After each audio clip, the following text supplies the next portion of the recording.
Hello viewers, genuine অ্যাটেকে আপনাদের সবাইকে স্বাগত।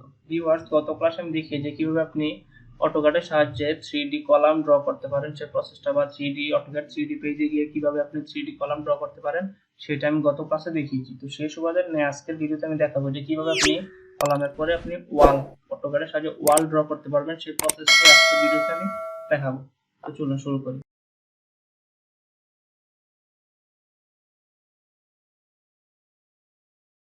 দেন প্রথমে এখান থেকে আপনি এই যে এখানে বক্স কমান্ড দেখতে পাচ্ছেন, যে বক্স কমান্ড। তো ভিউয়ার্স, আমি আরেকবার বলে রাখি যে এই কয়েকটা টুলবার আপনাকে শো করতে হবে সিডি কাজ করার জন্য। তো আমি গত ক্লাসে বা আমার আগের ভিডিওটাতে দেখিয়েছি যে কিভাবে আপনি কয়েকটা toolbar modelling, visual style, orbit, তারপর ভিউ, এই চারটা টুলবার শো করবেন সেটা দেখিয়েছি। তো আজকে আর আমি দেখাবো না। তো সেখান থেকে আমি জাস্ট এখানে বক্স টুলবারের সাহায্যে মনে করেন যে আমি এই যে এইখান থেকে এখান পর্যন্ত বা এই দেয়ালটার উপরে ওয়াল করবো বা দেয়াল টানবো। তো আমি জাস্ট প্রথমে যে কোনো একটা কোণা, এই কোণা থেকে ধরে দেন অপর পাশের বিপরীত কোণা ক্লিক করে দেন উপরের দিকে আমি জাস্ট ওয়ালের মাপটা দিয়ে দিব। যদি 10 ফিট ওয়াল টানি, 10 ফিট এন্টার দিয়ে দিলে কি আমাদের ওয়ালটা হয়ে যাবে। দেন আপনি আবার এন্টার প্রেস করে বা বক্স কমান্ড নিয়ে এখান থেকে আবার বক্স কমান্ড নিয়ে আপনি চাইলে আবার করতে পারবেন। দেন আমি জাস্ট আরেকবার দেখাই, এখানে ক্লিক করে দেন উপরে যদি 5 ফিট দেন তাহলে 5 ফিট ওয়াল হয়ে যাবে। তো দেখেন 5 ফিট দিলে 5 ফিট ওয়াল।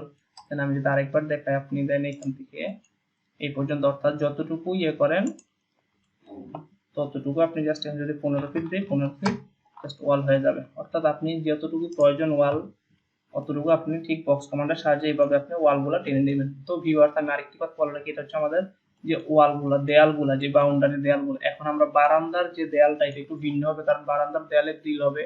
দেন এটা আমরা এইভাবেও আঁকতে পারি চাইলে, বা চাইলে একসাথেও ড্র করতে পারি। তো আমি জাস্ট এখানে 2D তে চলে যাব। আমি জাস্ট এখান থেকে 2D তে চলে গিয়ে আপনার টপ ভিউতে যাব। দেন এই প্ল্যানটাতে আমি কাজ করতেছি। দেন এখান থেকে আমি প্রথমে বাউন্ডারি করে দিব, এটা বিও এন্টার দিয়ে বাউন্ডারি করে দিব। বাউন্ডারি মনে করেন যে আমি এই কলামটা, এই বারান্দার ওয়ালটা নিয়ে কাজ করবো। বিও এন্টার দিয়ে বাউন্ডারি দিয়ে এন্টার, অর্থাৎ আমি এটা বাউন্ডারি করে ফেললাম। যদি এখানে আপনার কন্ট্রোল জেড দিই, এখানে কোনো নাই, জাস্ট আমি এখানে লাইনটা এভাবে দিয়ে দিই।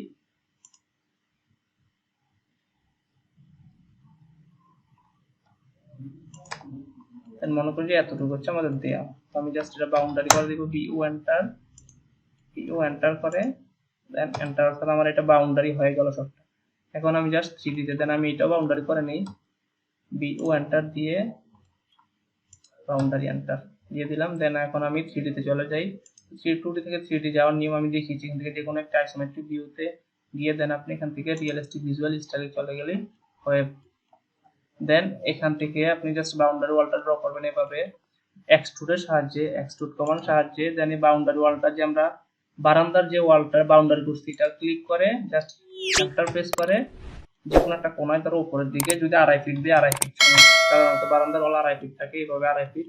দেন আবার আপনি এক্সট্রুড নিয়ে এই বাউন্ডারিতে ক্লিক করে এন্টার প্রেস করে উপরের দিকে জাস্ট আপনি দিবেন, যদি 5 ফিট দিতে চান 5 ফিট। তো এভাবে আপনি বাউন্ডারি সাহায্যে বারান্দার ওয়ালগুলো খুব সহজে একসাথে ড্র করতে পারবেন। এগুলো একসাথে, কারণ এই মেইন ওয়ালগুলো আমরা একসাথে ড্র করতে পারি না, কারণ এটা আমাদের এখানে জানালা থাকে, দরজা থাকে, সেই জন্য আমরা ড্র করতে পারি না। কিন্তু বারান্দার ওয়ালে কোনো জানালা দরজা থাকে না, সেই জন্য আমরা বাউন্ডারি করে এক্সট্রুডের সাহায্যে এভাবে উঠাই দিতে পারি। তো ভিউয়ার্স, ভিডিওটি ভালো লাগলে অবশ্যই লাইক দিবেন, কমেন্টে আপনার মতামত জানাবেন, এবং আমাদের চ্যানেলে নতুন হতে কথা হলে অবশ্যই সাবস্ক্রাইব করবেন। ধন্যবাদ।